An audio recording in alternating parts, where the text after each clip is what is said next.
kasih pemirsa, Anda masih setia menyaksikan Kominfo Newsroom. Kita akan beralih ke informasi lainnya. Pemirsa, Menteri Agama Republik Indonesia Yakut Khalil Qomas mengumumkan bahwa pelunasan biaya haji reguler 1445 Hijriah akan segera dibuka. Pelunasan biaya haji reguler tersebut dibuka mulai besok 9 Januari mendatang hingga 7 Februari 2024.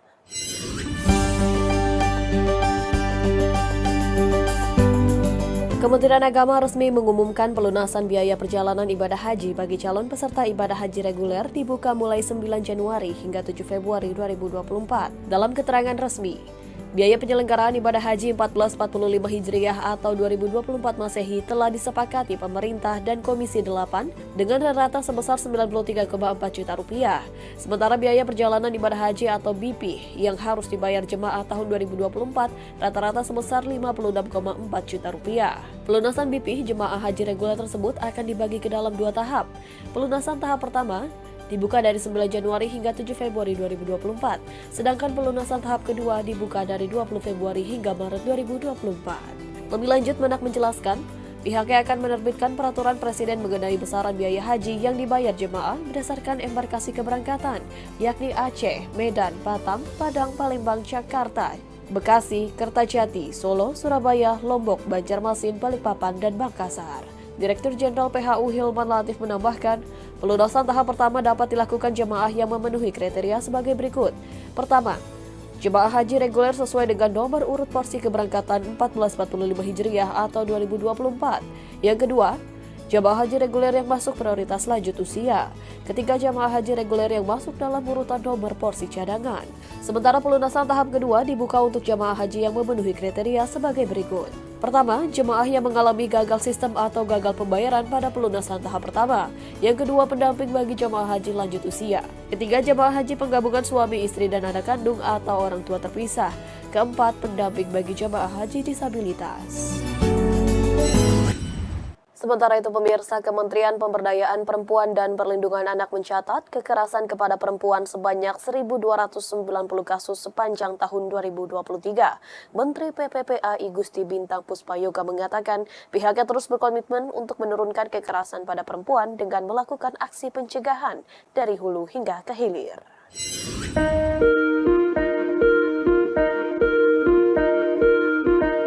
Kementerian Pemberdayaan Perempuan dan Perlindungan Anak atau Kementerian PPPA mencatat sepanjang tahun 2023 terjadi 1.290 kasus kekerasan pada perempuan, didominasi oleh kekerasan dalam rumah tangga yang ditangani kementerian. Jumlah kasus sebagian besar didominasi kekerasan dalam rumah tangga berupa kekerasan fisik, diikuti kekerasan kepada perempuan secara verbal di lingkungan masyarakat. Menteri Pemberdayaan Perempuan dan Perlindungan Anak Bintang Puspayoga menyebut saat ini pemerintah tengah berupaya mencegah terjadinya tindak pidana perdagangan orang atau TPPO dengan korban perempuan. Pihaknya terus melakukan langkah preventif melalui kegiatan sosialisasi kepada masyarakat. Berkali-kali kita sosialisasikan harus berani bicara. Karena kalau kita tidak berani mengungkap kasus berulang akan terjadi, apalagi seperti KDRT. Sepanjang kita tidak berani mengungkap kasus tersebut, kasus berulang akan terjadi. Dare to speak up kita sosialisasikan, demikian juga maraknya isu-isu kelihatannya kasus kekerasan ini sangat masif belakangan ini, tidak terlepas juga dari dampak media sosial, kemudian tidak terlepas juga bahwa masyarakat tidak lagi menganggap itu aib. Dari total kasus, terdapat 1.332 korban dengan 1.090 kasus telah diselesaikan. Selain itu, pihaknya telah fokus dalam penanganan korban TPPO dengan menyediakan rumah aman bagi korban perempuan untuk pemulihan. Menteri Agama Yakut Khalil Qomas merilis 2 aplikasi terbaru, yakni Pegon Virtual Keyboard dan Rumah Kitab secara luring di Jakarta. Aplikasi tersebut merupakan bagian dari transformasi digital Kementerian Agama.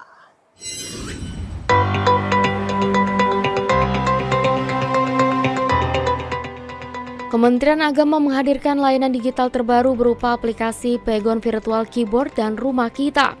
2 aplikasi yang dikembangkan sebagai bagian dari transformasi digital di Kemenak ini dirilis berlangsung pada gelaran DivX atau Devotion Experience yang berlangsung di Jakarta Convention Center.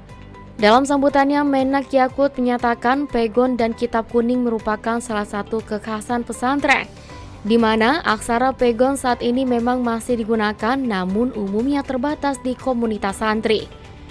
Nah, tentu kita sebagai manusia yang tumbuh di dunia pesantren tidak menginginkan hal ini.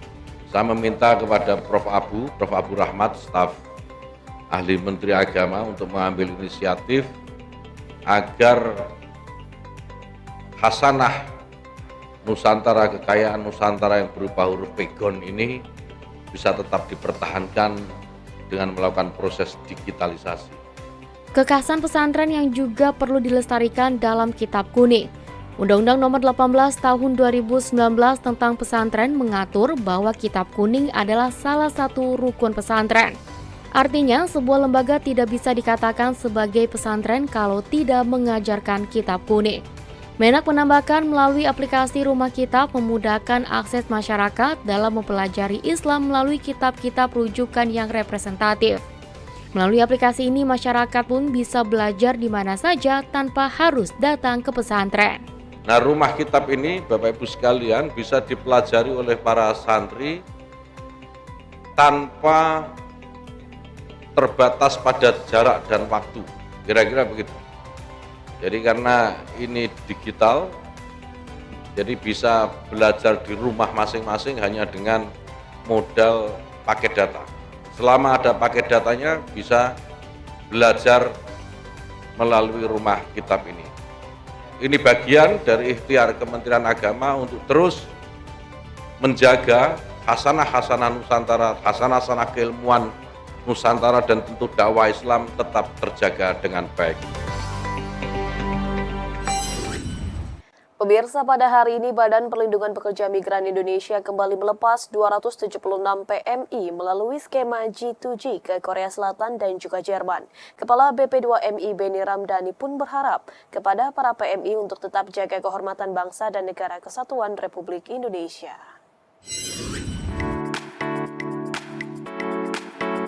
Badan Pelindungan Pekerja Migran Indonesia kembali melepas 260 pekerja migran Indonesia melalui program penempatan pemerintah atau government to government ke Korea Selatan dan 16 pekerja migran Indonesia program penempatan pemerintah government to government ke Jerman pada Senin 8 Januari 2024. Kepala BP2MI Beni Ramdhani dalam sambutannya menyampaikan bahwa pelepasan pekerja migran Indonesia terus dilakukan Badan Pelindungan Pekerja Migran Indonesia melalui cara glorifikasi.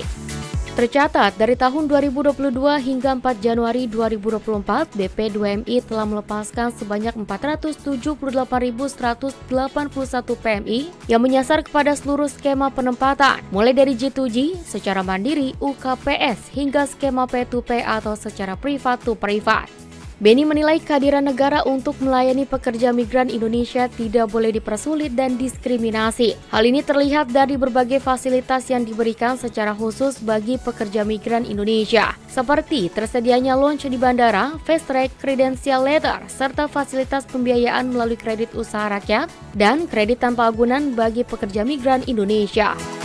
Kepala BP2MI juga mengucapkan selamat atas keberangkatan para pekerja migran Indonesia yang diharapkan tetap menjaga kehormatan bangsa Indonesia dan mampu menjaga adat istiadat negara setempat. Peluk erat ya pesan-pesan orang tua, yakinlah mereka adalah orang-orang terhebat di dunia ini, malaikat-malaikat kita yang selalu dari mulutnya terucap doa-doa terbaik untuk kita. Jangan hianati negara ini. Hormati hukum negara setempat, hormati adat istiadat yang berlaku di negara setempat. Jadilah kebanggaan keluarga, jadilah kebanggaan negara. Informasi lainnya, pemirsa, Badan Meteorologi, Klimatologi, dan Geofisika berhasil mengidentifikasi adanya sesar baru yang menjadi penyebab gempa Sumedang yang terjadi pada 31 Desember 2023 lalu. Sesar tersebut diberi nama dengan sesar Sumedang dengan mekanisme sumber kombinasi secara mendatang dan naik yang mengakibatkan gempa berkekuatan magnitudo 4,8 mengguncang Sumedang, Jawa Barat.